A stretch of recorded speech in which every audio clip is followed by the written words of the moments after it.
Our next reader has written one book, The Pegasus Ring, and a chapbook, Organic Spirits, from Finishing Line Press. Her poetry has been published in journals such as Apparatus Magazine, Barnwood International Poetry Magazine, The Aurorian, FEMA, and ... Her poem, Clark Street Beach, is incised in concrete in front of the public library in Evanston. Please welcome Charlotte Hart.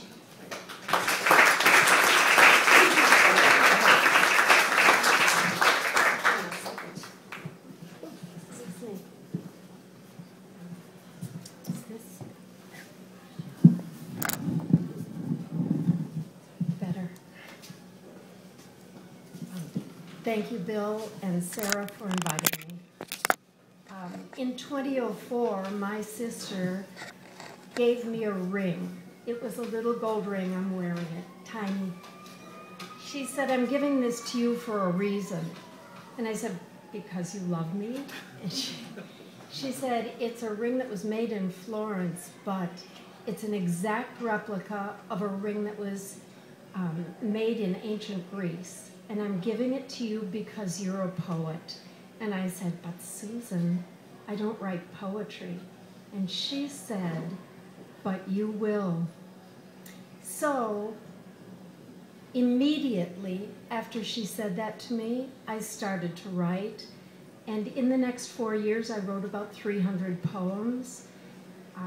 My sister Susan died suddenly in 2007. And The Pegasus Ring is a book I put together. Of those 300 poems, maybe 270, and I'm going to read a few of them to you.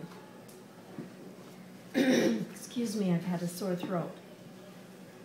When I started writing poetry, I also started reading it and learned about a lot of poets, and this is one of them.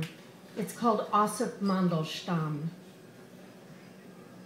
"I knew you were looking for me. Was it the time I was covered with bees, their wings and fuzzy bodies skimming on my cheeks, forehead, and bare arms? From the first phrase, I recognized you. You called to me, armed with the vision of slender wasps. But I was not born then. You were not at St. Isaac's in St. Petersburg. I only saw the malachite columns. Now that I have found you, you are gone. We both realized that it was not fleshy knowing that is ours. Your words have thrown off their Leningrad coat and trust you with me in Chicago. Your thoughts reached me as you knew they would, Crooked Street. I yearn for and call and cast my dancing lines to another unborn who will know me instantly as I knew you."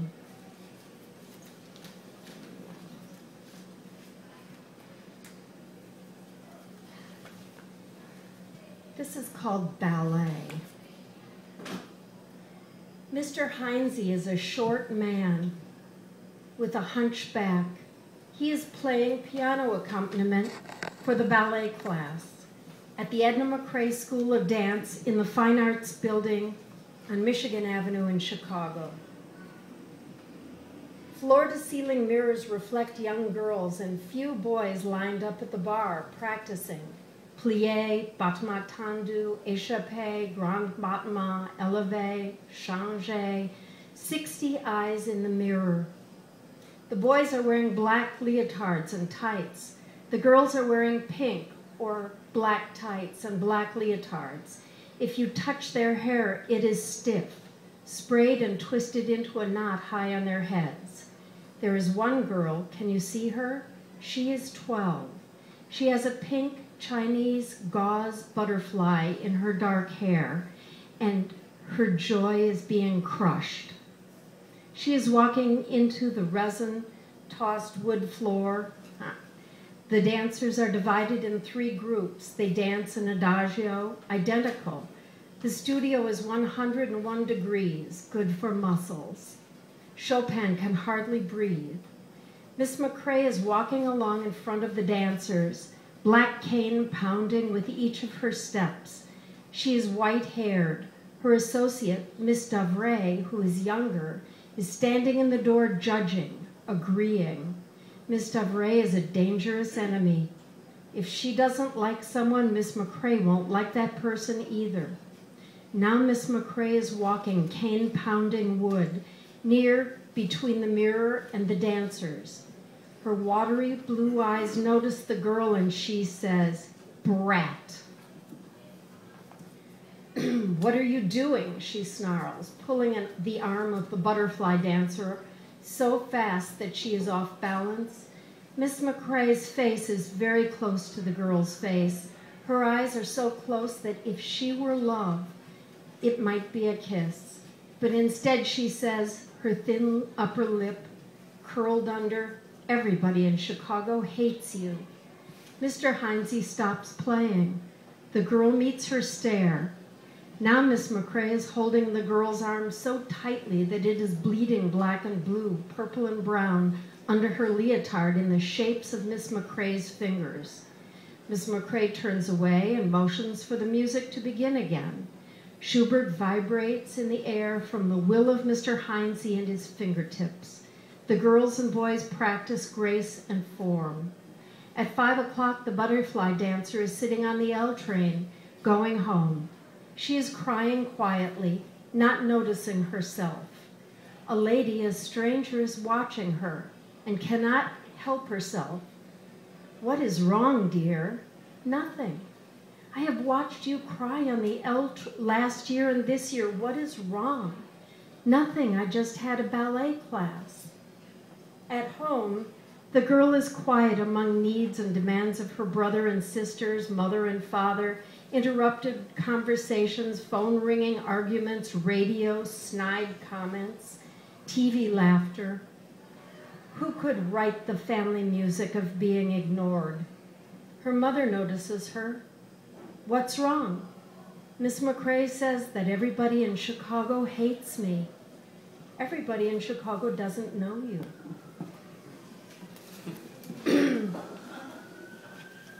This is called Susan for President. My sister was Susan. Susan for President.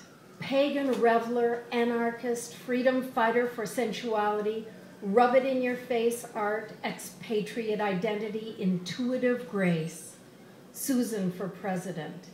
Every year you ran for president and printed a different campaign slogan on cards. Up with fun in 91, being free in 93, loving more in 94.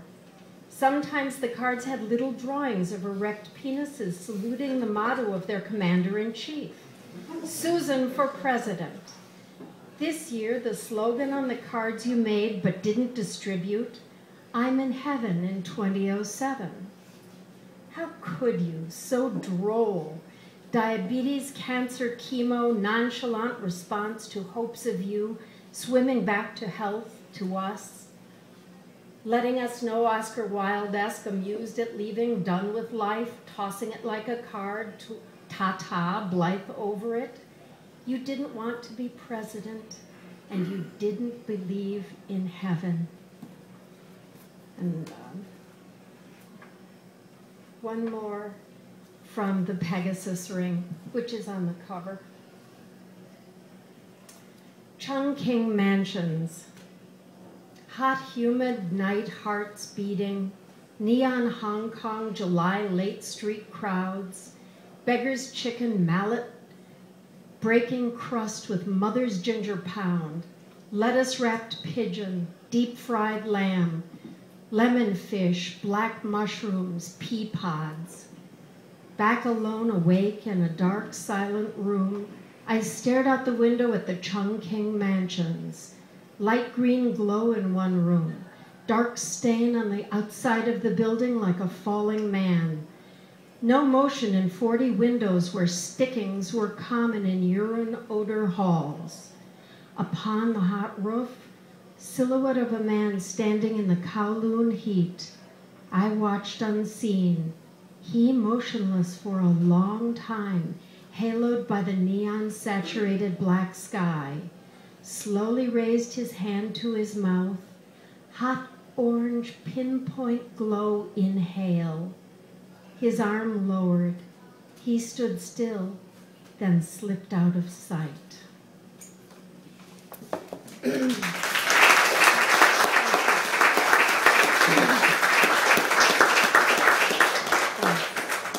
My second book is called Organic Spirits, and that book came about in a very unusual way. Our daughter was a tenured professor in Washington, D.C., and her husband was the press secretary's attaché of the Austrian embassy. And they decided they didn't want to live those lives anymore. So, against all reason, they quit their jobs.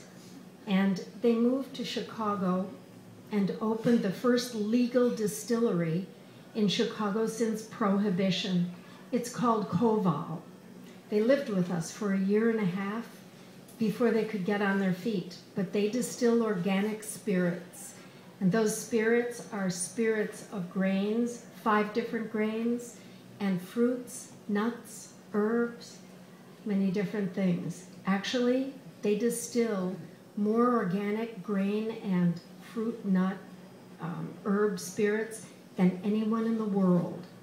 So I was asked by our daughter if I would do labels for these spirits, and I said, sure. So I started drawing, and I did about 10, and she said, I think we're going to also distill, and gave me 10 more things they were going to distill. So I did those labels and did many, many drawings. There were about 50, but by the time I'd done 20, I thought, this is so great.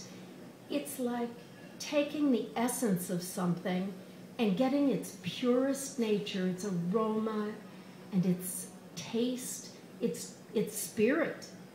And so I started writing poems of the spirit of these things that I'd drawn. And the following are some of my organic spirits. The book itself is just one of the drawings, a beet, which they have not distilled yet, but they want to distill beets. But I've got a number of poems here that have actual pictures of the organic spirits that they have or will distill, and there are many more in the book. So here are some, and I don't know if you can even see the pictures, but I'll read them and maybe you could see them. These are archival prints, and here they go. Young walnut. Tender, twiggy, fresh, young green nuts, not woody but white within, taste the promise of a great shady tree. Black currant. Little dots on the string theory of sweet, dark matter distilled delicious. Might make something right. Blood orange.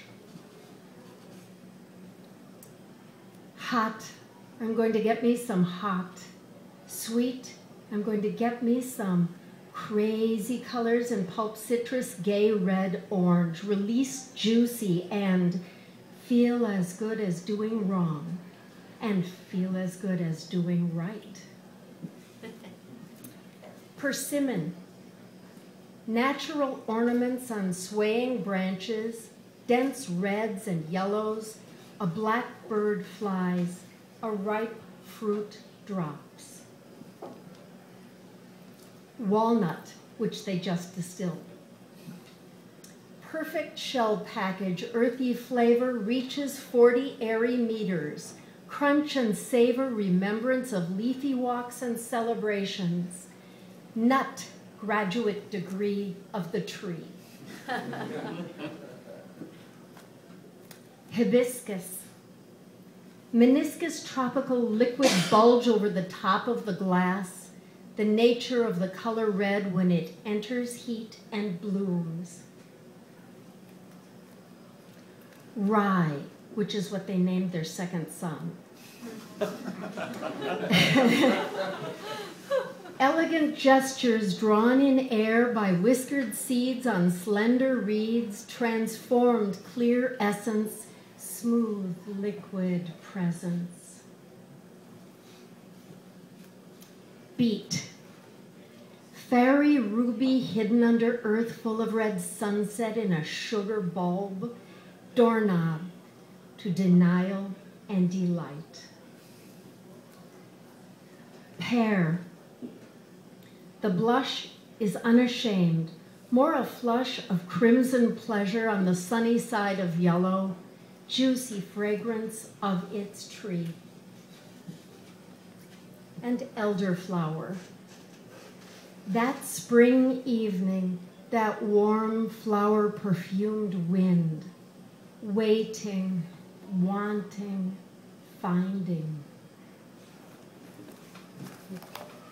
I have a little story to tell, this little. A friend who's a poet said, after reading My Organic Spirits, you need to see this book. And he gave me a book published in 1966 called Hortulus. It was written by a monk in the year 900. His name was Wilfrid Strabo. Wilfrid Strabo wrote this scroll of poems, little tiny poems like mine, and they stayed in his monastery for 600 years. At that time, there was a printing press, and someone found them and printed them. The Queen of Sweden bought that book, and when she died, she left it to the Vatican, where it stays now.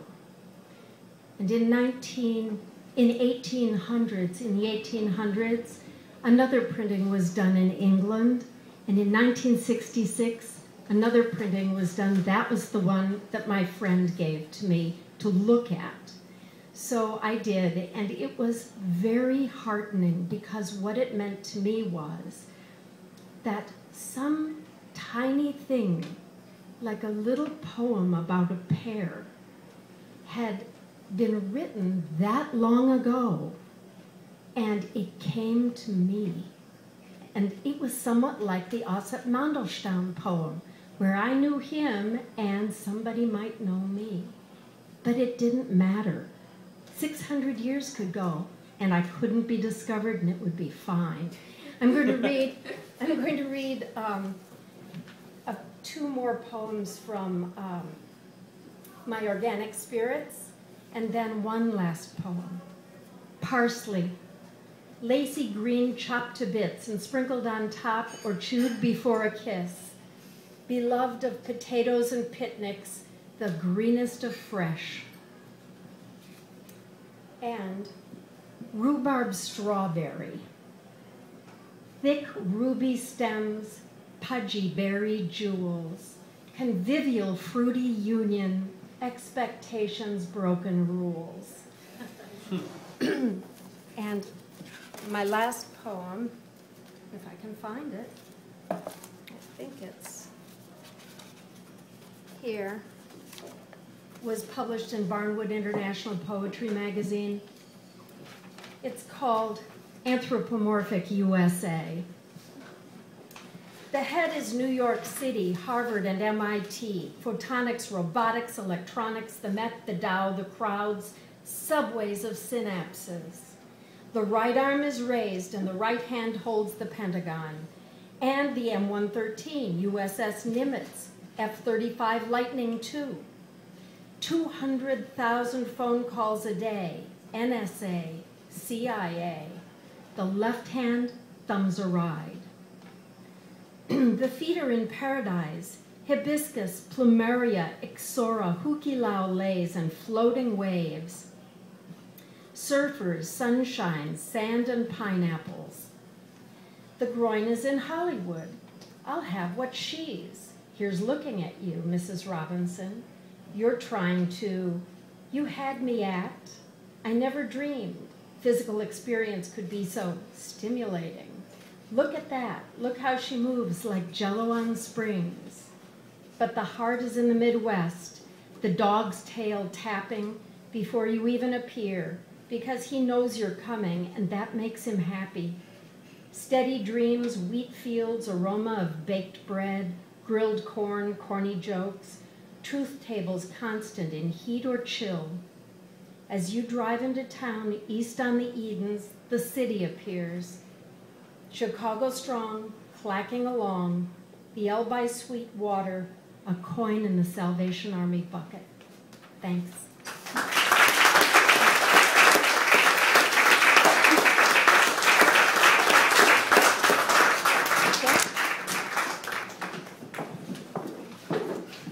Thank you, Charlotte. That was beautiful. Also, I just tried Koval whiskey the other week, so this is a small world. Fantastic. Yeah, it was great. I did rye. I tried rye.